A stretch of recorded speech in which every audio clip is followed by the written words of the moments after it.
So what is fear? Hello, ladies and gentlemen. My name's Steps Basic and welcome back to my community show.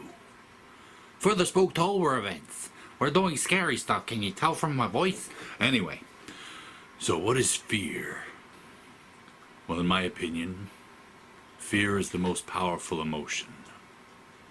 It drives everything in your life.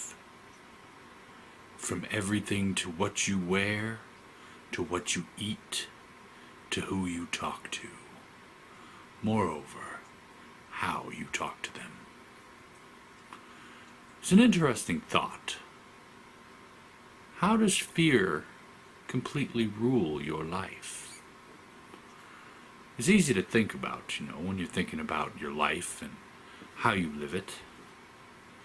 When you think about the things you've done, the people you've met. And how does fear factor into that?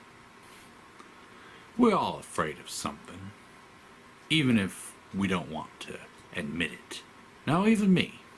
Now, on the surface level, I have many different little fears. Funny little issues. Like I'm afraid of turtles. It's a phobia. A fully recognized phobia. It may sound crazy, but yes, I have a phobia of turtles. But going deeper than that, looking at who I am and everything I've been through in my life, whether it was watching some of my friends murdered in front of me, whether it was living through battles, hearing gunfire from my ship, sailing out far away from everything I've ever known. All it comes down to what really scares me is me. I've talked a little bit about me before and how scary I can be. I don't think of myself as a scary person. But then again, 6'2", weigh 280 pounds, I think I'm pretty intimidating at the very least. But that's not what scares me. Because I know me, I know my heart, I know my mind. In my heart, I don't want to hurt anybody. Ever. Because of the person I am. The type of person I am is the one that just wants to see people happy. But the mind is the most unpredictable part. See, my greatest fear is that something would happen to my kiddo. Moreover, that something would be me. That something would go wrong with my brain and I'd lose control. Yep.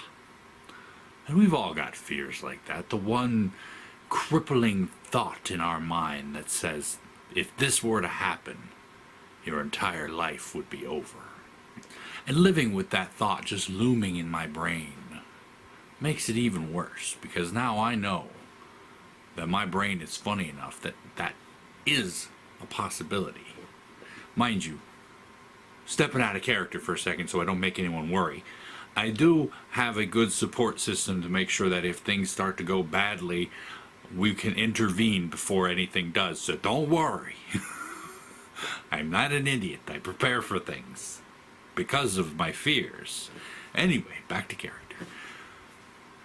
But more than that, we all have our deep-set fears. We all have our little minuscule fears. But how? I ask the question again, how does fear rule our lives? We wake up in the morning because we have a job to go to, because we have school to go to. How is fear driving us there? You start with your cup of coffee, your drink, your breakfast. Fear of starvation, fear of not having the energy to make it through the day. Do you kiss your wife or your husband goodbye? Give your kids a good pat on the head? fear of loneliness gave you this family. You drive safe, obeying the street laws, speed limit, don't U-turn. Very real fear of physical harm. So why do you go to work? Sure, there's the other idea of fear of starvation. Fear of not being able to support that family of yours. But there's also another fear. One that every human suffers from, even the ones who think they don't. Fear of isolation. The fear of being alone. You go to your job because you know there's people there. You go to your job because it's the social standard for you to do so. In certain circumstances, there's people like me, people who can't go to work, people who are broken, to say the least, that cannot go to do a regular job because that job is afraid of you. They're afraid of what you can do to that company, of what one minor slip-up can do to ruin their face. Fear.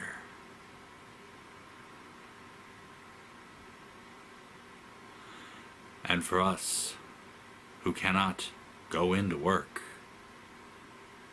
that fear of isolation, that fear of loneliness becomes a true reality. It becomes such a painful part of your life.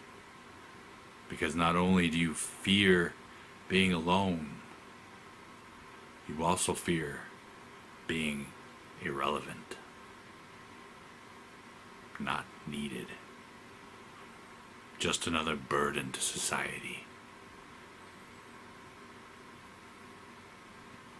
So then becomes the other one, not just being alone, but being outcast, having all of society turn its back on you, so that you have no support, no friends, no one to look to, no one to talk to.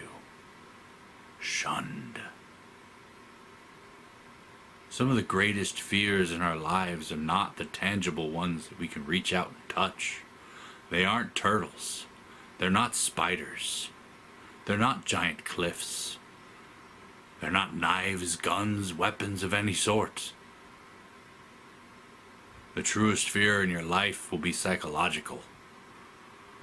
Truest fear in your life is not so much what can be done to you, but what you can do to others.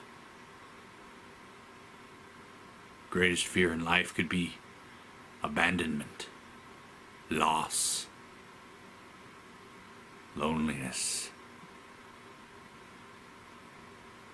People don't really realize just how much fear motivates their life, and how far they will go to make sure they satisfy that fear.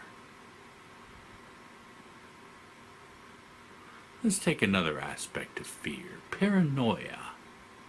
Now generally when it comes to paranoia, we all assume that the person, the paranoid one, is making stuff up in their minds. I suffer from a pretty acute form of paranoia, having been through some situations in my life that lent itself to that. Now, paranoia can develop from any sort of thing. Whether it's just a repeated exposure to bad elements, harm, pain, torture, or just a constant and continuous failure in support.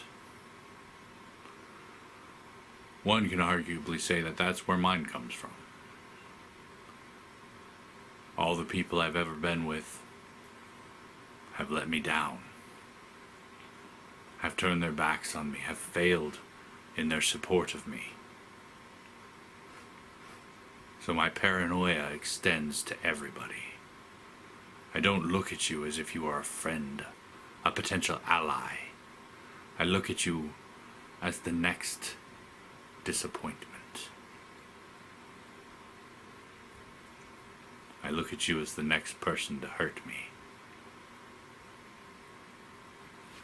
It's interesting to think about how much control fear has on our lives. One thing I've always found kind of interesting. I didn't quite reach the conclusion that I am at now until I was, a couple years ago, about 5 years ago, when I started to look at other people and see how they acted. Because I like to do that. I'm a people watcher. It can be seen as creepy sometimes, yes, I know, but I'm not that kind of people watcher. But you see people rushing about their lives, afraid of one thing or afraid of another, moving from point A to point B, never taking a moment to stop and think. And how are they living their lives for themselves, or are they living their lives out of fear? And that's when it hit me that nobody lives their life without fear.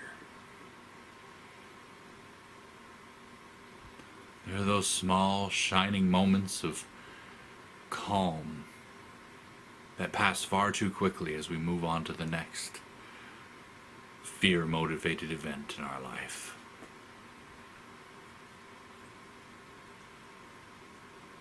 Remember, like I said, always prepare for things. I'm always prepared, and always make sure that you're prepared too. So that the impact of the fear is lessened. The impact of what you may fear happens will be lessened. But anyway, thank you guys so much for joining me for tonight's episode. Hopefully you enjoyed it. And if you did, please go ahead and poke that like button for me. If you'd like to see more from me, make sure to hit that subscribe button. And if you'd like to, of course, you can leave some comments down below, and I will get back to you as soon as I can, when I can, if I can, you know all that jazz. And tune in next time as we discuss making a horror scene. That'll be a fun little video to make. But anyway, until then, good night.